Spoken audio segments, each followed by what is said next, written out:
You guys a tour. This is the 1966 Islander 33 footer, 42 feet off the water.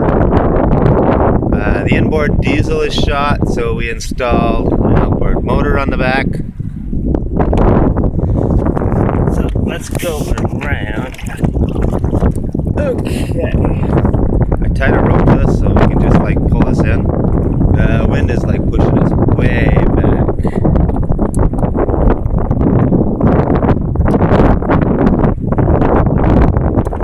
I wanted you guys just see the outside of the boat. It has custom windows on there that were made by the last person. We start out, there's a huge storage area. I store all the sails and everything. We got a fuel tank. There's propane tanks in here. The refrigeration unit for the refrigerator is in there. Okay, everything over here. We got the sails we hank up there. I've actually got an antenna for the TV hanging up there in the wind. I gotta figure out how to set that so it's not spinning all day long. That's the mast. The steps all the way up. We got the boom over here. That boom is ready to go. And we come back here. We got compass, steering area. Got a huge cockpit. It's about 8 feet long back here, so you can get quite a few people. Outboard gas tank just sitting there for now. I'll use that inboard tank once I get it cleaned out and ready to go. So we got seating for like 6 people plus the captain in the back of the boat. I believe that window in the back was installed later. Now, the old Islanders had a full camper top all the way across, which makes it roomier inside. We can check out the front deck over here. We got 2 hatches, one in the front, one in the back. Full 10-foot beam on the 33 footer. Coming down inside the cabin. To one side, there's a bunk that goes all the way back. So we've got some junk on there. The kitchen is getting remodeled. The refrigerator is actually right underneath the door here. Then we got the sink. Right now I've got storage boxes here with food in them. We're going to put a 2-burner propane stove in there, then cupboards underneath there. So it's a little messy. I built this cupboard right there, so it actually fits these little plastic containers with a screw top on them, keep everything completely dry. And I also put some inside the cabinet. We have miscellaneous stuff, screw caps, keep everything dry, no moisture. And this is the area where the couch is. I actually have 2 couches with the table laying down right now, made up as a bed. I'm getting a new table made up because that one's bowed. But right now we're just using it for a bed. But once we put the table up, you'll have 1 couch here, 1 couch here. You can have like 4 people sitting at the dining room table. Now I took these seats apart and redid them so that you can put full-size coolers underneath the seats. Before, this lower floor went straight across. You had a little tiny storage area coming in from the top. Now I'm coming in from the sides, and I got full storage. This is where the seat goes. I raised the floor right there.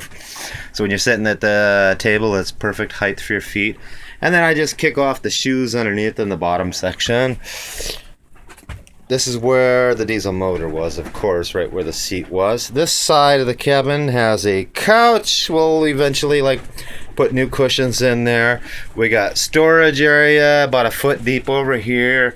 Stuff stored on top. Now I'm using these little battery fans instead of using power. The less power you use, the less you have to regenerate.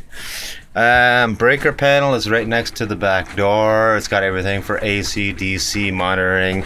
We got dual batteries. Why there was two battery switches on the back, who knows, because there's only 2 batteries and you only need 1 switch. I do have the VHF radio that goes in that hole there. I have a new one put in there. And that's the kitchen area. Right now we're just using a single burner to cook on. We live on the boat down in Florida, so we're good to go. And then when you go up into the bathroom, you have the cabinets over here. You have a hanging locker. You have 2 cabinets. I'm going to make new doors for these. There's a third one on the bottom that also needs a door. course, you got the toilet, a holding tank inside the boat. Right now I'm using a 5-gallon bucket for the shower. There's actually just a 12-volt water pump in there for a bilge pump. Hooked to a hose, runs around behind the door. There's the shower head. That's what I'm using for a shower right now. And there's a sink there, little storage space. And the V-berth, I haven't started on the V-berth yet. I have had slept in here already. I just got an inflatable bed I put across on there. And that works just fine for right now. But this will sleep 2 later. And of course there's 2 hanger closets in here, and I think I'm gonna tear one of those out and give one person, right now it's 6 foot head space in here. When you're laying down, there's 6 foot of space. I'm gonna tear one out and give you another foot, so 7 foot space in here. Hatches, we just open up the hatches. The air actually flows perfectly through this boat. We actually get a breeze that comes in the hatch, flows all the way through, and then out the back hatch. But this is the Islander. She's getting restored, one little thing at a time. But like I said, these bench seats over here, I got 2 bench seats ready to go. We just need waiting on the new table. And then I got to find a table stand because they're like $100. So, and over there's your 2 outputs for the bilge pump coming from under the floor. Now the floor has all been carpeted and ready to go. That bunk is perfect over there. So when this boat is done, it'll sleep 2 over here on the couch, the back bed, and 2 in the front bed. So you'll have 6 people that can sleep in here. I've had 4 spend the night, and it's okay with 4 people. You know, 6 people would be a little crowded. Of course, when I get the table going, then 4 people can sit there and 2 on the couch or whatever. Then you have actually more room once I get this table over on this side. But yeah, the full width coming all the way across here. You got a full 4 foot by 6 foot bed over here. So it's 6 feet all the way across, 4 foot deep. It's a nice wide. I like the way they made these boats with the width. Going straight up on the cabin top.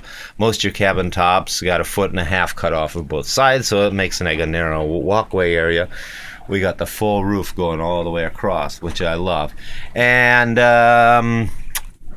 let's see, I'm 5'7", and the roof is about 5 inches taller than I am.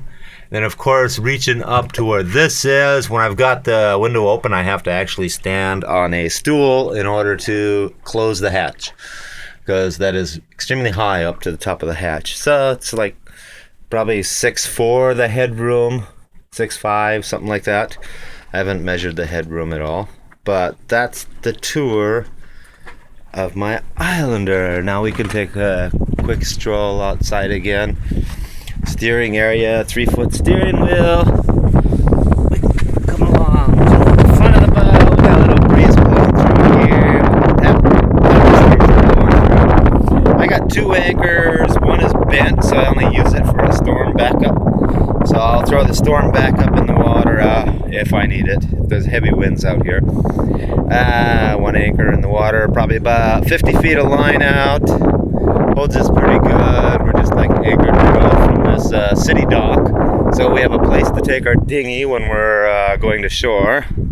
But yeah, looking from the pulpit all the way up, as you can see, the beam is nice all the way up. Just past the bathroom, it goes straight back, basically 10 foot for another, through the whole main part of the cabin. It's pretty much 10 foot all the way through. So nice, roomy, beamy boat. Love it. Of course, we've got solar vents on there just to keep air circulating in the cabins when there's a lot of rain. As long as you got enough light to turn them, the fans blow. But that's it.